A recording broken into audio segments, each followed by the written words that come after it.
Sebelum lanjut ke cerita, bagi teman-teman yang belum subscribe, silakan subscribe sekarang juga dan aktifkan lonceng notifikasi agar teman-teman tidak ketinggalan cerita terbaru dari kami.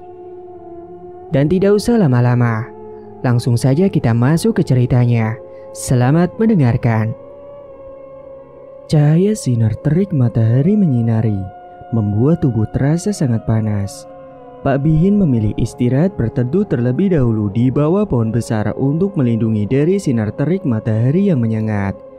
Sesekali beliau mengelap setetes air keringat yang muncul dari keningnya dengan handuk kecil yang selalu diselempangkan di pundaknya. Sejak pagi hari, Pak Bihin yang sudah keliling dari satu desa ke desa yang lain dengan gerobak dagangannya, namun belum ada juga dagangannya yang laku. Padahal rasa lelah dan capek tubuhnya sudah sangat terasa, tapi belum mendapatkan uang sepeser pun. Pak Bihin berjualan mainan anak-anak yang dijual keliling ke desa-desa lain. Tubuh sudah lelah, belum ada yang laku juga dari pagi. Sabar, gumam Pak Bihin menyemangati dirinya sendiri. Perut terasa keroncongan, menandakan cacing-cacing di dalam perut sudah kelaparan. Namun Pak Bihin bingung mau makan siang karena belum ada uang sepeser pun. Akhirnya terpaksa beliau tidak makan siangnya, hanya meminum air putih yang dibawanya untuk mengganjal perutnya yang lapar. Karena dirasa sudah cukup istirahat, Pak Bihin pun kembali melanjutkan keliling jualan. Beliau tidak menyerah untuk terus berkeliling sampai dagangannya ada yang laku. Setelah Pak Bihin keliling di desa sebelah, tidak lupa beliau membunyikan trompet untuk memberitahu anak-anak kalau ada kedatangan penjual mainan. Setelah muter di desa itu, akhirnya ada salah satu anak kecil yang menghentikan Pak Bihin untuk membeli mainannya. Anak kecil itu membeli mainan mobil-mobilan kecil yang harganya tidak terlalu mahal. Alhamdulillah, ucap Pak Bihin setelah mendapatkan uang. Sejak pagi tadi, Pak Bihin baru saja mendapatkan uang Rp5.000, namun dia terus keliling sampai sore hari. Hari pun sudah mulai gelap, namun seharian Pak Bihin hanya mendapatkan pembeli satu orang saja. Karena sudah sangat lelah, Pak Bihin pun berniat untuk pulang ke rumah. Langit jingga sudah mulai menenggelamkan peraduannya karena hari sudah mulai gelap. Pak Bihin terus mengayuh gerobak dagangannya dengan napas yang terasa tidak beraturan. Sebenarnya Pak Bihin takut pulang karena tidak membawa uang, tapi mau tidak mau Pak Bihin harus pulang ke rumah. Samar-samar terdengar suara azan maghrib yang mulai berkumandang ketika dia sedang di jalanan. Pak Bihin pun segera mempercepat kayu gerobak dagangannya, berharap agar cepat sampai di rumah. Saat itu beliau melewati jalanan yang sangat sepi sekali, tepatnya melewati jalanan yang kanan kirinya adalah kuburan. Bulu kuduk Pak Bihin langsung merinding berdiri semua karena itu jalan tercepat menuju ke rumah. Sehingga suara azan terdengar samar-samar dari kejauhan.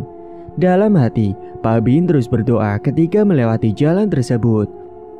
Saat itu Pak Bihin tiba-tiba saja mencium bau wangian kembang-kembangan seperti melati dan itu membuatnya semakin bergidik ngeri. Ih, kok bau kembang melati ya? Tidak hanya mencium bau melati saja, dia pun mencium bau singkong bakar. Kata orang kalau mencium bau singkong bakar, itu artinya ada sosok tak kasat mata yang berada di sekitarnya. Seketika Pak Bihin pun baru ingat kalau malam itu adalah malam Jumat Kliwon. Semakin takutlah dia pun mempercepat kayuan gerobaknya.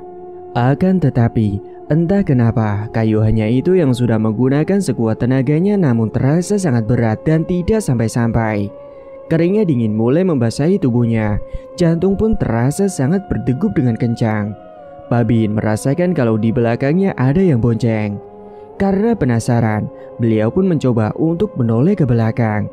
Dan betapa terkejutnya beliau ketika melihat ada sosok kuntilanak yang sedang membonceng Pak Bihin di belakang.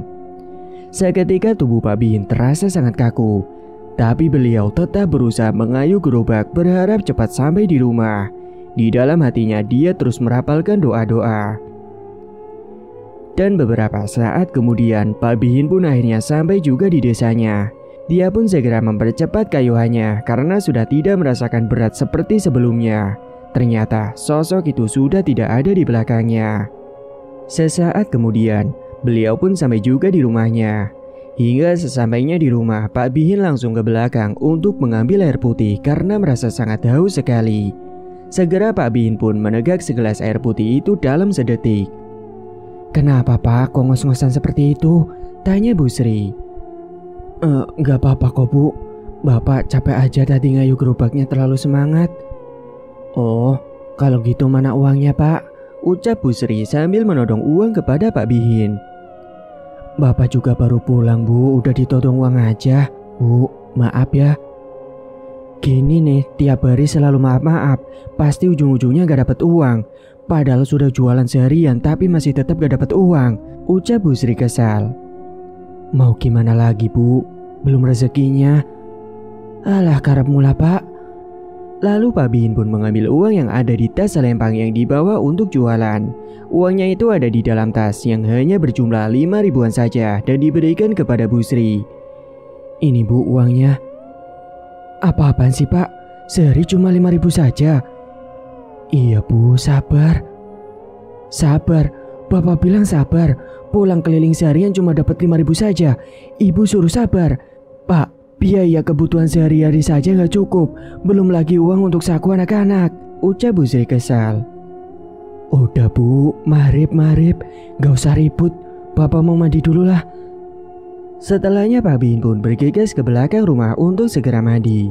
Sementara Bu Sri melihat tingkah suaminya itu langsung menghela napas dalam-dalam. Malam itu, saat keluarganya Pak Bihin sedang makan malam, hanya ada nasi dan ikan asin saja di atas meja makannya. Sementara kedua anaknya protes karena setiap hari makannya selalu ikan asin. Ikan asin lagi, gak bosan apa Bu?" tanya Dedi. "Udahlah, makan yang ada aja Dad. Bapak kamu itu gak ngasih uang, boro-boro mau makan enak," ucap Bu Sri kesal. "Iya Bapak minta maaf, Bapak belum bisa ngasih kalian makan enak," ucap Pak Bihin. "Pak, SPP aku sudah nunggak. Tadi siang udah ditagih guru suruh bayar," timpal Dewi. "Tuh kan Pak, mikir Pak, anak-anak belum bayar SPP. Ibu juga malu Pak selalu ngutang tiap hari di warung tetangga buat utang beras," sahut Bu Sri menimpali. "Iya sabar Wi, nanti Bapak usahakan buat bayar SPP kamu ya," ucap Pak Bihin. Setelah selesai makan, Pak Bihin beranjak pergi ke depan teras, duduk menikmati suasana malam hari sambil menenangkan pikirannya. Pak Bihin duduk di bangku yang terbuat dari bambu atau lincak. Terdengar suara katak dan jangkrik yang saling bersahutan dari sawah pinggir rumahnya. Sesekali Pak Bihin menatap ke arah atap rumahnya yang sudah mulai reot hampir roboh. Maklum, rumahnya itu terbuat dari anyaman bambu dan atapnya menggunakan daun kelapa. Bahkan lantainya pun masih menyatu dengan alam, yaitu dengan tanah liat. Pak Bihin terus memikirkan bagaimana caranya untuk mendapatkan uang untuk biaya bayar SPP anaknya dan juga biaya kebutuhan sehari-harinya. Karena selama ini penghasilan dari jualan mainan anak agak sangat kurang. Sampai pada akhirnya Pak Bihin teringat tentang tempat keramat yang ada di desanya, tepatnya ada di tengah hutan. Karena sudah banyak warga desa lain yang datang ke tengah hutan pohon gede tempat keramat tersebut. "Aku ke tempat keramat saja Pak ya?" gumamnya dalam hati. Karena Pak Bihin sudah sangat bingung harus mencari kemana lagi dan kebutuhan sangat banyak sekali. Tanpa sepengetahuan istrinya, beliau nekat ingin mendatangi tempat itu. Keesokan harinya, seperti biasa, Pak Bihin sudah bersiap-siap untuk berjualan keliling menjajakan dagangan mainannya. Tapi sebelumnya, beliau sarapan terlebih dahulu bersama istri dan kedua anaknya. Pagi itu mereka sarapan dengan singkong rebus yang didapat dari kebun belakang rumahnya.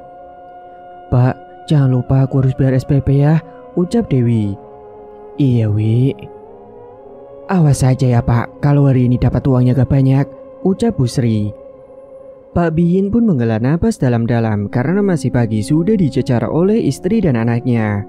Akhirnya beliau pun nafsu makannya jadi berkurang. "Udahlah, Bapak mau berangkat jualan sekarang aja," ucap Pak Bihin. Saat itu segeralah Pak Bihin beranjak berangkat untuk berjualan keliling lebih awal, berharap bisa mendapatkan uang banyak. Pagi itu, Bu Sri pergi ke warung tetangganya untuk utang beras lagi buat makan siang dan juga nanti malam. Sebenarnya Bu Sri malu harus lagi-lagi berhutang di warung tetangganya itu. Akan tetapi mau bagaimana lagi, kalau tidak berhutang, keluarganya tidak makan bisa-bisa mati kelaparan. Assalamualaikum Bu Lili. Waalaikumsalam. Ada apa Bu Sri? Pasti mau ngutang lagi ya Bu? Iya Bu, kalau boleh saya mau ngutang beras lagi Bu, setengah kilo aja. Maaf nih ya Bu, utang yang kemarin-kemarin saja belum dibayar, sekarang malah mau ngutang lagi. Maaf Bu, gak bisa. Kalau Ibu ngutang terus warung saya bisa bangkrut. Oh, ya sudah kalau tidak boleh Bu, saya permisi, ucap Bu Sri sambil menundukkan kepala karena malu. Karena saat itu ada beberapa tetangganya yang lain yang ada di warungnya Bu Lili. Setelah Bu Sri pergi, mereka semua membicarakan tentang Bu Sri. Karena di warungnya Bu Lili, ia tidak diperbolehkan untuk berhutang. Akhirnya beliau pun pergi ke warung tetangganya yang lain berharap dapat hutangan. Sesaat kemudian, Bu Sri sampai juga di warungnya Bu Ina, yang tidak terlalu jauh dari warungnya Bu Lili. Mau beli apa Bu? Anu Bu, saya mau ngutang boleh nggak? Utang apa Bu? Beras Bu, setengah kilo. Iya boleh, tapi harus bayar nanti ya Bu. Iya Bu, pasti akan saya bayar kalau saya sudah ada uangnya, ucap Bu Sri dengan sumringah. Terima kasih ya Bu. Sementara di sisi lain, Pak Biin sudah keliling dari satu desa ke desa yang lain, akan tetapi belum ada satupun dagangannya yang laku terjual. Sampai akhirnya pada siang hari dagangannya ada yang beli, itu juga walaupun hanya laku satu mainan saja. Lagi-lagi Pak Biin merasakan perutnya keroncongan karena lapar, tapi beliau tetap menahannya. Singkat cerita, sore harinya Pak Biin baru ingat kalau dia akan pergi ke tempat keramat yang ada di desanya itu. Saat itu beliau pulang lebih awal karena harus pergi ke tempat keramat tersebut. Beberapa saat kemudian, Pak Biin pun akhirnya sampai di rumah. Sesampainya di rumah, Pak Biin langsung ditanyai oleh Bu Sri. Loh, kok sudah pulang Pak? Iya Bu, ini Bapak mau pergi lagi. Mau pergi kemana Pak? Ada urusan sama teman Bapak, bentar. Alah, urusan apa toh Pak? Kayak orang penting saja. Bapak mau pinjam uang Bu. Oh, ya udah sana. Saat itu segera Pak Biin beranjak pergi jalan kaki menuju ke dalam hutan yang ada di desanya. Kebetulan jalanan menuju ke hutan itu tidak terlalu banyak rumah warga, jadi tidak ada yang melihat Pak Biin. Suasana di dalam hutan terlihat mulai gelap karena banyak pepohonan besar yang menutupi. Beliau berjalan kaki melewati jalanan setapak. Banyak sekali semak-semak belukar yang menghalangi perjalanan. Perjalanan menuju ke tempat keramat itu lumayan jauh masuk ke dalam hutannya. Dan terdengar suara hewan-hewan yang saling bersahutan di dalam hutan itu, seperti katak dan serangga hutan lainnya.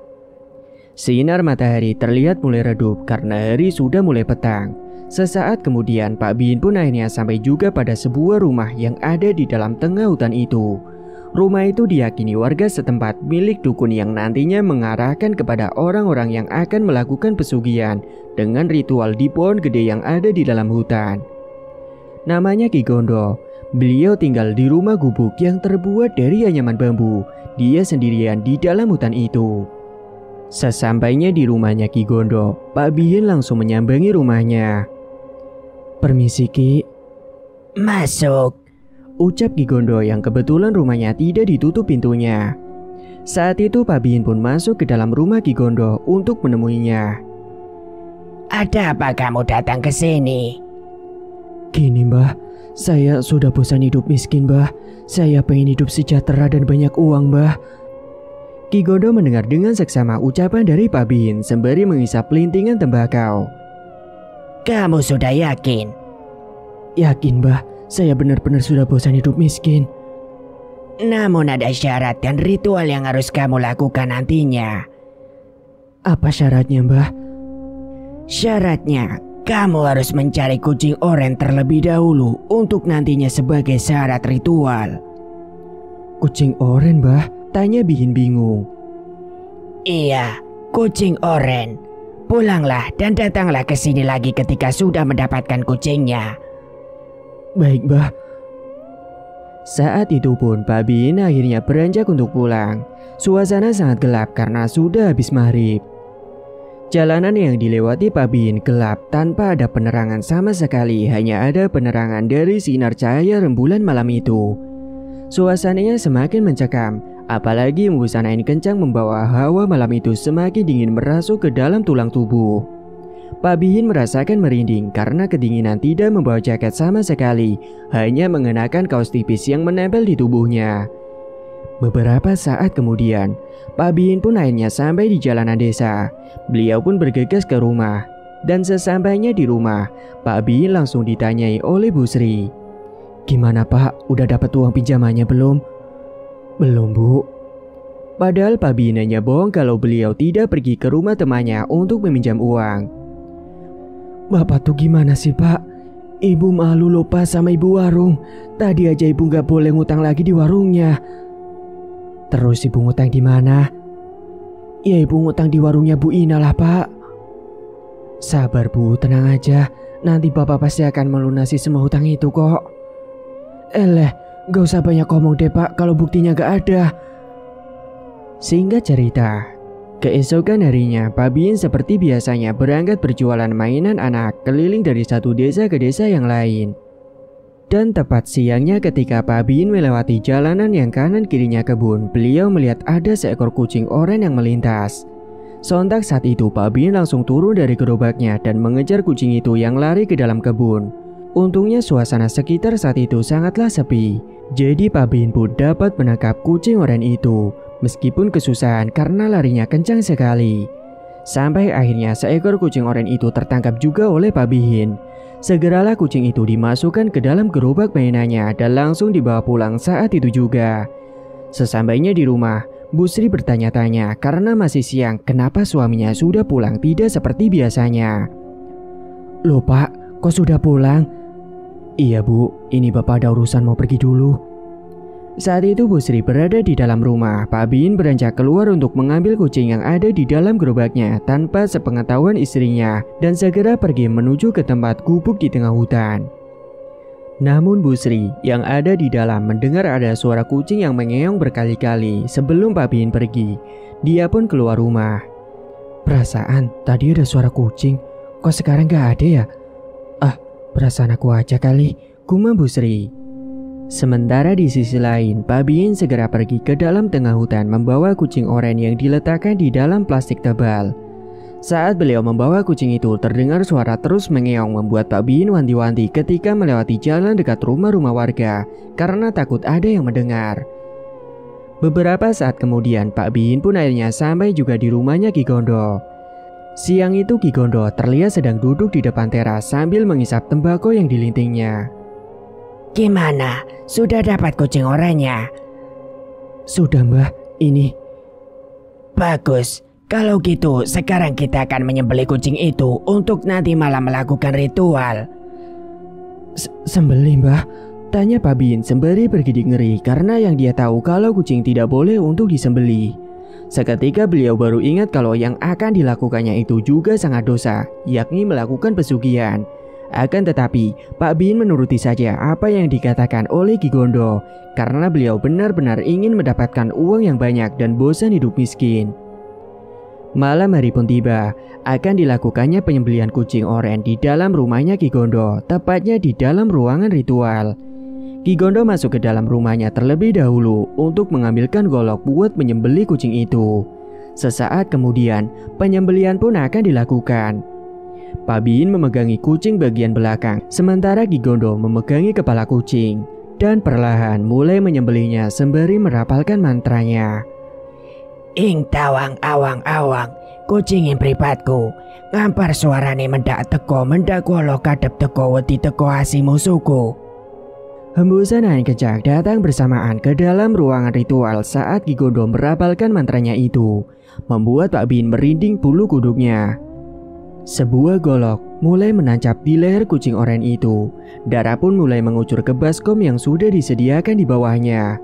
Bau amis dan anyir menyeruak ke dalam hidung dan terdengar suara kucing mengeong untuk terakhir kalinya. Sebenarnya Pak Bin melihatnya sangat bergidik ngeri dan tidak tega, tapi harus bagaimana lagi, itulah syarat yang harus dilakukannya. Setelahnya kucing yang sudah tidak berdaya itu lalu akan diasapkan di atas kemenyan sambil dibacakan mantra lagi. Kelawannya putasmane Gusti kang maha welas lan asih. Bondo dunia sedaya teka kanggo urip kang mulya. Ojo obah, ojo pola yen ora ingsun kang obahke. Saat itu hembusan angin kembali datang lagi. Kali ini disertai dengan dedaunan yang ada di hutan masuk ke dalam ruangan ritual itu. Bahkan terdengar suara gebrakan dari jendela dan pintu yang selalu terbuka dan tertutup sendiri. Bau amis dan anyir dari bangkai kucing itu mulai tercium tajam di hidung. Dan setelah selesai melakukan ritual di dalam ruangan itu, setelahnya Pak Bin diajak pergi ke tempat ritual selanjutnya. Malam itu mereka berdua berjalan kaki melewati jalan setapak penuh dengan bebatuan kerikil di tengah hutan yang sangat gelap sekali tanpa ada penerangan. Hanya ada penerangan sinar dari rembulan. Pak Bihin pun mengikuti Ki Gondo di belakang. Jaraknya cukup jauh menuju ke dalam hutan yang lebih dalam. Beberapa saat kemudian mereka pun akhirnya sampai juga di tengah hutan, tepatnya di sebuah pohon gede. Di pohon gede itu nantinya Pak Bin akan melakukan ritual sendirian. Ki Gondo sudah membawakan sesajen kemenyan dan juga bungkusan karung untuk nantinya sebagai tempat meletakkan uangnya. Duduklah bersila, pinta Ki Gondo. Saat itu Pak Bihin pun nurut duduk bersila di bawah pohon gede yang ada di depannya. Dan beberapa sesajen dan juga kemenyan yang sudah dibakar oleh Ki Gondo diletakkan di hadapannya. Asap kemenyan sudah mulai mengepul. Ki Gondo memberikan mantra kepada Pak Bihin untuk dirapalkan. Malam itu pun Pak Bihin tidak boleh makan dan minum dan juga tidak boleh tidur selama melakukan ritual. Saya tinggal kamu sendirian di sini. Ingat, kalau ada gangguan jangan kamu hiraukan. Tetaplah fokus dan rapalkan mantra itu terus-menerus. Dan sebelum terbit fajar, kamu harus segera pulang ke rumah saya dan bawa karung itu nantinya, ucap Ki Gondo. Baik Ki. Setelahnya Ki Gondo meninggalkan Pak Bihin sendirian di dalam tengah hutan untuk melakukan ritual. Pak Bihin pun mulai merapalkan mantranya. Dan saat itu tiba-tiba saja ada hembusan angin kencang yang datang menghampiri tubuhnya. Membuat Pak Bihin merinding, apalagi berada di tengah hutan sendirian, menghadap pohon gede melakukan ritual di kegelapan. Sesaat kemudian, Pak Bihin mendengar ada suara langkah kaki yang ada di belakang tubuhnya. Seketika bulu kuduknya merinding berdiri semua ketika mendengar suara langkah kaki yang ada di belakangnya. Namun beliau masih tetap fokus merapalkan mantranya, tanpa menghiraukan suara gangguan langkah kaki yang ada di belakangnya. Sesaat kemudian, suara langkah kaki yang ada di belakang tubuh Pak Bihin sudah menghilang, tidak terdengar lagi. Setelahnya beliau malah mendengar ada suara gamelan yang dimainkan di dalam hutan. Suasana malam semakin mencekam ketika suara gamelan berbunyi bersamaan dengan hembusan angin kencang. Pak Bihin pun semakin merinding ketakutan. Panas dingin yang dirasakan olehnya. Keringat pun membasahi tubuhnya, jantungnya berdebar-debar sangat kencang. Suara gamelan semakin kencang disertai dengan suara wanita yang menyindan sangat merdu dan sangat menjiwai. Namun sesaat kemudian, suara gamelan dan suara wanita yang menyindan itu perlahan mulai menghilang dengan sendirinya. Ben.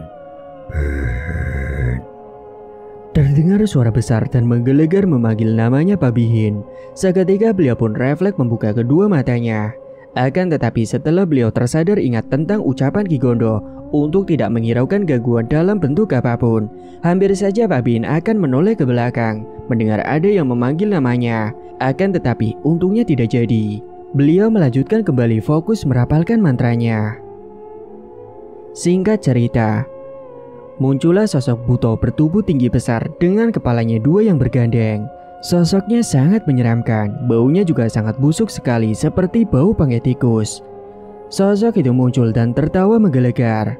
Sontak Pak Bihin pun membuka kedua matanya dan terperanjat melihat sosok yang menyeramkan itu.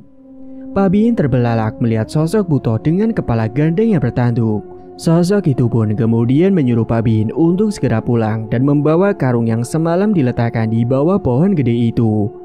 Waktu sudah menunjukkan pukul 4 pagi dan sudah saatnya bagi Pak Bihin untuk pulang ke rumahnya Ki Gondo.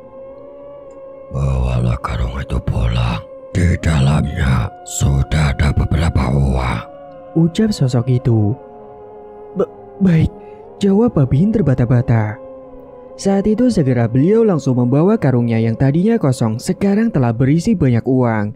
Karung itu dibawa pulang ke rumahnya Ki Gondo. Dia berjalan tertati-tati membawa karung yang berisi uang itu. Dia pun tergopoh-gopoh karena beratnya dan jalan masih terlihat gelap. Akan tetapi sinar bulan pada pagi itu masih terlihat. Beberapa saat kemudian, Pak Bin pun akhirnya sampai juga di rumahnya Ki Gondo. Dia masuk ke dalam ruangan ritual Ki Gondo untuk diberikan wejangan selanjutnya.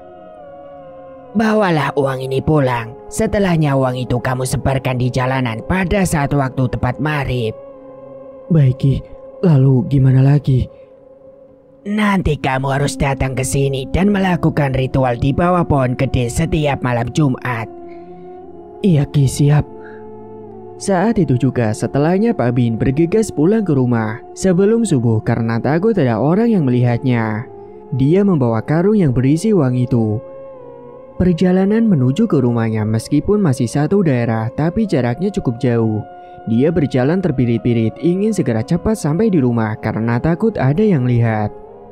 Setelah beberapa saat kemudian, akhirnya Pak Bin sampai juga di rumah. Sesampainya di rumah, untungnya Bu Sri dan kedua anaknya masih tertidur pulas. Pagi harinya, Pak Bin yang sedang duduk santai di depan teras rumahnya sembari menyeruput kopi dihampiri oleh Bu Sri yang kemudian duduk di sebelah Pak Bin. Pak, kok nggak berangkat jualan sih? Udah siangan loh ini. Bapak hari ini nggak jualan lah Bu, capek. Emangnya Bapak dari kemarin sore dari mana? Kok baru pulang? Namun saat itu beliau tidak menjawab semua pertanyaan dari istrinya, malah dengan santai menghisap batang rokok yang dilintingnya. Udah ibu tenang aja, ibu mau uang, tanya Pak Bin. Ya maulah Pak. Seketika Pak Bin beranjak pergi masuk ke dalam kamar untuk mengambilkan uang. Dan beberapa saat kemudian Pak Bin pun menghampiri istrinya yang sudah pindah di ruang makan bersama dengan Adi dan Dewi yang sedang sarapan. Ini Bu buat belanja, bayar semua hutang di warungnya Bu Lili sama Bu Ina. Sontak Bu Sri dan kedua anak ternganga karena terkejut melihat Pak Bin yang tiba-tiba punya banyak uang. Bapak dapat uang dari mana? Udah tinggal diterima aja, gak usah banyak tanya. Ini juga buat kamu Wi sama Andi buat bayar SPP sekolah. Wah, makasih ya Pak. Makasih ya Pak. Sekitar pukul 10 pagi, Bu Sri pun bergegas untuk pergi ke warungnya Bu Lili terlebih dahulu karena untuk membayar semua hutangnya sekalian berbelanja. Permisi Bu Lili. Mau apa datang ke sini lagi Bu? Mau utang lagi? Kan saya sudah bilang kalau mau utang lagi gak usah ke sini.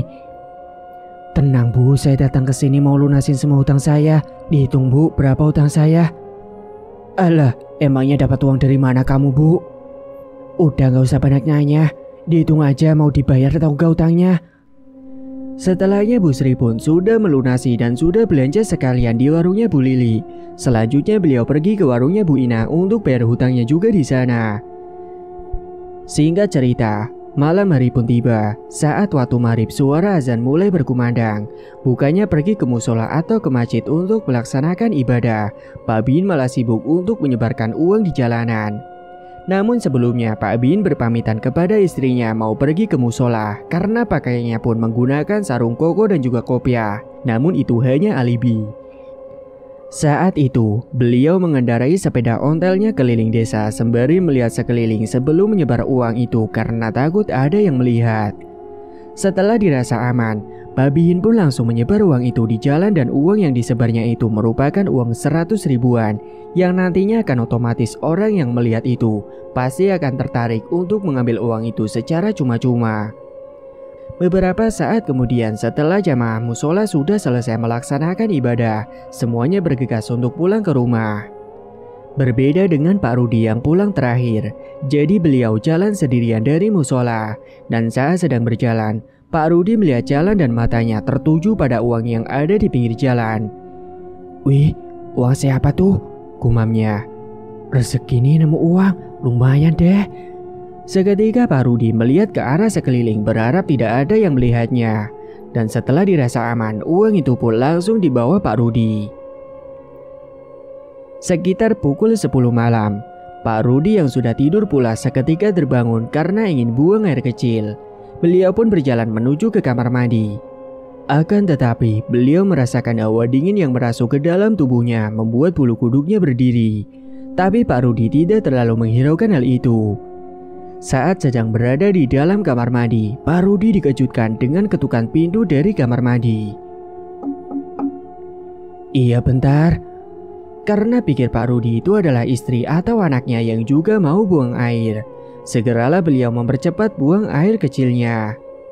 Suara pintu kamar mandi pun dibuka. Saat pintu dibuka, betapa terkejutnya Pak Rudi. Tepat di depan pintu itu ada sosok buto dengan kepala gandeng menyeramkan, memiliki gigi taring yang tajam dan panjang.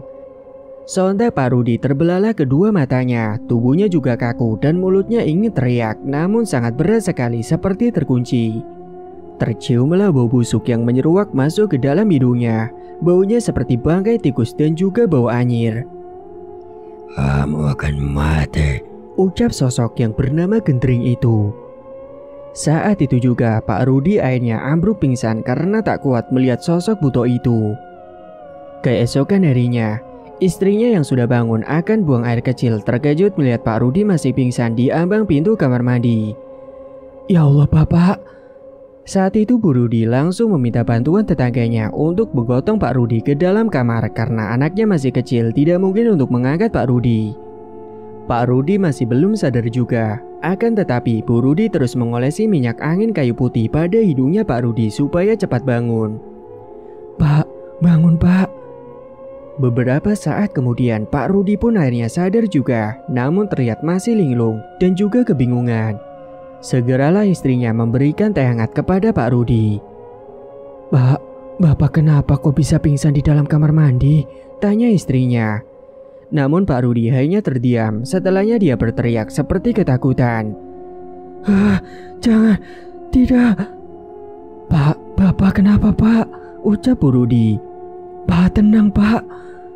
Pak Rudi ternyata mendapatkan bisikan sama seperti semalam yang masih terus terngiang-ngiang di telinganya. Kamu akan mati. Dan tepat pada malam harinya, Pak Rudi menjadi sakit. Dia mengalami demam yang sangat tinggi. Dia pun hanya berbaring di dalam kamar. Dan tiba-tiba saja dia didatangi sosok Gendring lagi ke dalam kamarnya. Sosok itu menatap tajam ke arah Pak Rudi dengan kedua matanya yang merah menyala. Perlahan sosok itu menghampiri Pak Rudi. Jangan, pergi, teriak Pak Rudi. Akan tetapi saat itu sosok buto gandeng itu langsung menyesap jiwa Pak Rudi. Pak Rudi pun akhirnya berteriak untuk terakhir kalinya. Dan beberapa saat kemudian Bu Rudi datang ke kamar untuk menyuapi Pak Rudi untuk makan malam. Akan tetapi betapa terkejutnya Bu Rudi melihat suaminya yang sudah tidak bernyawa. Bapak! Piring yang dibawanya pun saat itu jatuh ke lantai dan pecah seketika karena beliau seketika lemas melihat suaminya dalam keadaan kedua mata yang melotot serta berbusa. Lehernya mengeluarkan darah seperti ada bekas sayatan, bahkan tubuh Pak Rudi membiru semua. Esok paginya, jenazah Pak Rudi pun segera dimakamkan. Namun semua warga merasa ada kejadian misterius mendengar cerita dari Bu Rudi. Singkat cerita, beberapa bulan kemudian, Pak Bin tiba-tiba saja sudah merenovasi rumahnya. Bahkan sekarang dia sudah punya motor dan mobil dan usaha toko mainan di desanya yang selalu ramai pembeli. Para warga tetangganya merasa heran karena tiba-tiba saja keluarga Pak Bin menjadi kaya raya di desanya. Padahal selama ini semuanya tahu pekerjaan Pak Bin hanya berdagang mainan anak keliling yang belum tentu penghasilannya. Tidak lupa setiap malam Jumat, Pak Bin datang ke rumah Ki Gondo untuk melakukan ritual di bawah pohon gede. Dan setiap kali melakukan ritual, Pak Bin selalu mendapatkan uang lebih banyak sehingga membuatnya semakin kaya raya. Namun meskipun sudah menjadi orang kaya raya, akan tetapi di rumahnya mereka semua merasa tidak tenang karena selalu mendapatkan gangguan. Sekarang Bu Sri sudah tahu apa yang selama ini sudah dilakukan oleh suaminya. Karena Pak Bin juga sudah jujur menceritakan kalau dia sudah melakukan pesugihan. Tapi Bu Sri tidak mempermasalahkan hal itu karena sekarang Bu Sri sudah senang, semua kebutuhannya dapat terpenuhi, hidupnya sudah jadi enak. Suatu malam, saat Bu Sri sedang duduk sendirian nonton televisi, sementara Pak Bin sedang melakukan ritual karena tepat pada malam Jumat. Saat sedang nonton televisi, tiba-tiba saja TV-nya mati sendiri. Sontak Bu Sri pun terkejut, padahal semua lampu di dalam rumahnya masih menyala. Akhirnya beliau meraih kembali remote TV dan menyalakan kembali TV. Sesaat kemudian, mati kembali. Hembusan angin datang saat itu juga, membuat tawa dingin dan juga merinding. Gorden jendela di belakang TV bergerak-gerak sendiri tertiup angin. Dan sesaat kemudian, Bu Sri melihat ada sekelibat bayangan putih dari balik gorden itu. Karena penasaran, Bu Sri pun bangkit dan mengintip ke gorden jendela. Saat itu Bu Sri perlahan membuka gorden jendela dan betapa terkejutnya ia ketika melihat ada sosok kuntilanak yang sedang berdiri dengan rambut panjang acak-acakan, pakaian berwarna putih lusuh, dan sesaat kemudian sosok itu memutar kepalanya ke arah Bu Sri. Sontak Bu Sri terkejut melihat sosok itu karena sosok itu wajahnya hancur penuh berlumuran darah. Segera Bu Sri menutup gordennya dan langsung beranjak masuk ke dalam kamar. Napasnya terasa memburu tidak beraturan, jantungnya juga berdebar dengan kencang. Saat sudah berada di dalam kamar, tiba-tiba saja ada yang datang mengetuk pintu. Karena dikira itu suaminya sudah pulang, Bu Sri pun segera membukakan pintunya. Namun saat pintu kamarnya dibuka, ternyata di depan pintu tidak ada siapa-siapa. Yang ada Bu Sri mencium bau busuk yang menyeruak. Sementara di tempat lain, di pos ronda ada bapak-bapak yang sedang meronda. Salah satu dari bapak-bapak itu tiba-tiba saja melihat ada uang di jalanan ketika akan pergi menuju ke pos ronda. Dan saat itu, Pak Ali namanya, segera mengambil uang itu. Dan setelahnya uang yang ditemukan Pak Ali itu dibelikan kopi di warung dekat pos ronda tersebut. Namun saat Pak Ali selesai pos ronda, akan pulang ke rumahnya. Di jalan pulang tiba-tiba saja beliau merasakan hal aneh. Di belakang tubuhnya Pak Ali, ia mendengar ada suara tapak kaki yang seperti mengikuti dari belakangnya. Akan tetapi, saat Pak Ali menoleh ke belakang, ternyata tidak ada siapa-siapa. Sesampainya di dalam rumah, Pak Ali yang sedang berada di dalam kamar tiba-tiba saja ia melihat ada sekelibat bayangan hitam.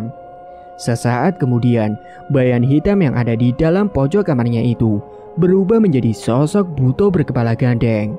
Sosok itu menatap tajam ke arah Pak Ali. Kamu akan mati. Sosok itu mengancam kepada Pak Ali, namun saat beliau akan berteriak, tiba-tiba saja Pak Ali tidak bisa bersuara. Suaranya tertahan dan seketika tenggorokannya terasa sakit sekali. Namun setelahnya sosok itu langsung pergi menghilang entah kemana. Saat itu Pak Ali barulah berteriak memanggil istrinya. Beberapa saat kemudian istri Pak Ali pun datang menghampiri ke dalam kamarnya. Ada apa sih Pak, teriak-teriak? Ambilin air putih Bu, tolong. Setelahnya istrinya datang membawakan air putih. Akan tetapi Pak Ali terkejut karena tiba-tiba saja di samping istrinya itu ada sosok buto berkepala gandeng tadi. Sesaat kemudian sosok itu lalu meludah ke dalam air putih yang dipegang oleh istrinya. Namun mulut Pak Ali terasa terkunci kembali. Dia tidak bisa berbicara. Ini Pak, diminum, ucap istrinya. Karena tidak bisa menjawab, mau tidak mau Pak Ali pun meminum air putih itu. Setelah meminum air putih itu, tiba-tiba saja Pak Ali mendadak jadi kejang-kejang dan kedua matanya melotot, mulutnya berbusa, bahkan tubuhnya menjadi kaku. Pak, Bapak, ya Allah Pak, kenapa Pak? Teriak istrinya. Saat itu Pak Ali meninggal dunia mengembuskan napas terakhirnya pada saat itu juga. Dan kematiannya dianggap aneh, bahkan misterius. Singkat cerita, saat pagi hari Bu Lili yang akan pergi ke pasar untuk belanja kebutuhan warungnya naik sepeda. Tiba-tiba saja beliau melihat ada uang ratusan ribu berada di pinggir jalan. Karena jalanan terlihat masih sangat sepi, dia pun berniat untuk mengambil uang itu. Namun Bu Lili sambil melihat ke sekeliling takut ada yang melihat. Dan setelah dirasa aman, uang itu diambil dan dia pun melanjutkan kembali perjalanan menuju ke pasar. Akan tetapi sesampainya di pasar, tiba-tiba saja Bu Lili merasakan pusing kepalanya, bahkan sampai berkunang-kunang. Akan tetapi beliau tetap melanjutkan berbelanja. Duh, kepalaku kok sakit banget ya, gumamnya dalam hati. Sesekali Bu Lili berhenti karena tidak kuat berjalan kaki untuk memutari pasar, padahal belanjaannya masih kurang banyak. Sampai dia ditegur oleh orang yang lewat karena Bu Lili jalannya sangat sempoyongan. "Bu, ibu kenapa bu?" Gak apa-apa bu," jawab Bu Lili pura-pura. Karena dia tidak kuat untuk melanjutkan belanja, Bu Lili pun berniat untuk pulang ke rumah. Di perjalanan pulang, tiba-tiba saja Bu Lili kepalanya terasa sangat pusing sekali. Sampai-sampai Bu Lili tidak fokus mengendarai sepedanya. Karena kedua matanya berkunang-kunang tidak jelas pandangannya melihat jalanan. Sampai akhirnya Bu Lili pun mengalami kecelakaan, ketabrak mobil yang melintas. Dan saat itu juga, Bu Lili oleng, jalannya tidak sesuai jalurnya. Tubuh Bu Lili terpental jauh dari tempat kejadian hingga kepala Bu Lili terbentur oleh aspal yang sangat keras sekali. Beberapa warga yang melihat Bu Lili langsung segera menghampiri untuk menolongnya. Ternyata saat itu juga Bu Lili masih pingsan dan segera dibawa ke rumah sakit terdekat untuk mendapatkan penanganan pertama. Bu Lili yang masih pingsan tiba-tiba saja ia berada di dalam sebuah istana. Beliau melihat banyak orang di sana termasuk kedua tetangganya, yaitu Pak Ali dan Pak Rudi dengan wajah yang sangat pucat. Bahkan ada luka yang membiru di tubuhnya serta darah yang mengalir di leher mereka. Saat itu Bu Lili melihat Pak Rudi dan Pak Ali sedang dicambuk dengan menggunakan rantai besi yang sangat kejam dan sangat mengerikan sekali. Bahkan Bu Lili juga melihat di sana banyak sekali potongan tubuh manusia yang dijadikan tanjakan tangga. Darah pun bercucuran serta bau anyir dan amis. Seketika Bu Lili yang melihat itu bergidik ngeri. Akan tetapi sesaat kemudian dia mendengar ada yang memanggil namanya. Lele, kamu akan mati. Bu Lili pun mencari ke sana kemari asal suara itu, karena dia tidak ada wujudnya sama sekali. Tiba-tiba saja terdengar ada suara langkah kaki yang sangat berat dari belakang tubuh Bu Lili. Dan saat dia menoleh ke belakang, ternyata ada sosok buto berkepala gandeng. Sontak Bu Lili pun terperanjat melihat sosok yang menyeramkan itu. Sehingga Bu Lili berjalan mundur ke belakang yang ternyata di bawahnya itu ada sebuah kuali besar. Dan di dalamnya ada air panas yang mendidih berwarna merah. Saat itu Bu Lili berada di lantai atas karena ia tidak melihat dan sedang ketakutan akibat melihat sosok itu. Bu Lili pun terjatuh ke dalam kuali besar berisi air mendidih itu. Dan di alam manusianya, di rumah sakit, Bu Lili pun dinyatakan meninggal dunia karena ada luka di bagian dalam tubuhnya. Namun anehnya, tubuh Bu Lili kemudian menjadi membiru dan penuh dengan luka. Kematiannya Bu Lili ini pun menjadi pertanyaan bagi para warga sekitar. Aneh. Singkat cerita, suatu ketika ada salah satu tetangganya Pak Bihin yang melihat Pak Bihin pergi ke tempat keramat itu. Namanya Pak Adam. Pak Adam pun mengikuti Pak Bihin yang menuju ke tempat itu. Dan karena penasaran tentang apa yang dilakukan oleh Pak Bihin selama ini, karena beliau merasa curiga setiap malam Jumat, Pak Bihin pergi dan membawa kucing oren. Setelah melihat apa yang dilakukan oleh Pak Bihin, Pak Adam pun jadi tahu kalau selama ini Pak Bihin sudah melakukan ritual untuk pesugihan. Saat itu juga Pak Adam kembali ke rumah dan memberitahu kepada bapak-bapak yang kebetulan sedang meronda. Semenjak itu, para warga bekerja sama untuk memergoki minggu depan saat Pak Bihin sedang melakukan ritual. Dan singkat cerita, seminggu kemudian para warga pun pergi ke tempat keramat itu untuk memergoki Pak Bihin. Beliau pun ketangkap basah tidak bisa berbuat apa-apa. Saat itu akhirnya Pak Bihin mengaku jujur kalau sudah melakukan pesugihan dengan menyebar uang dan korbannya adalah warga di desanya. Terungkaplah semua kematian ketiga warganya yang secara misterius, yakni Pak Rudi, Pak Ali dan juga Bu Lili. Ternyata itu semua ulah Pak Bihin. Kemudian setelah ketangkap basah, Pak Bihin pun diamankan di balai desa untuk beberapa hari. Hingga tiba Jumat lagi yang seharusnya Pak Bihin melakukan ritual di bawah pohon gede keramat itu.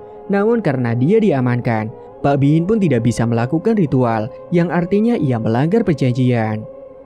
Saat itu Pak Bihin langsung didatangi oleh sosok gendring itu, sosok demit yang sudah melakukan perjanjian dengan Pak Bihin.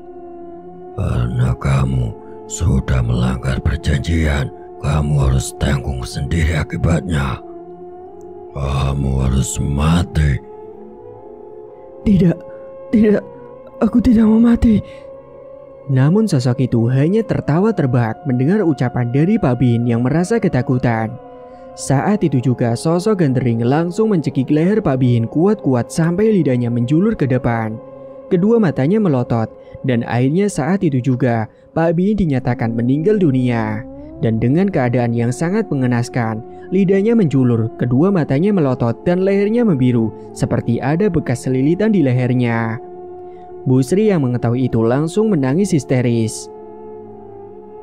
Dan singkat cerita, setelah kematiannya Pak Bihin, usaha toko mainannya itu semua cabangnya bangkrut dan sekarang Bu Sri dengan anak-anaknya, Dewi dan Andi hidup miskin seperti dulu lagi. Dan karena rumahnya tiba-tiba terbakar, Bu Sri dan kedua anaknya pun ikut tinggal di rumah mertuanya. Semoga kita selalu dalam lindungan Allah. Jangan sampai kita terjerumus ke dalam lembah hitam yang menyesatkan. Carilah rezeki dengan cara yang halal. Semoga kita dijauhkan dari hal-hal demikian. Tamat. Cerita pun selesai. Terima kasih bagi teman-teman yang sudah menyimak cerita hingga akhir.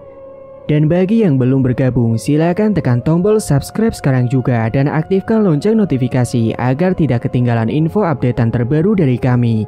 Sekian dulu dari Mang Ripan, terima kasih sudah menyimak. Wassalamualaikum warahmatullahi wabarakatuh.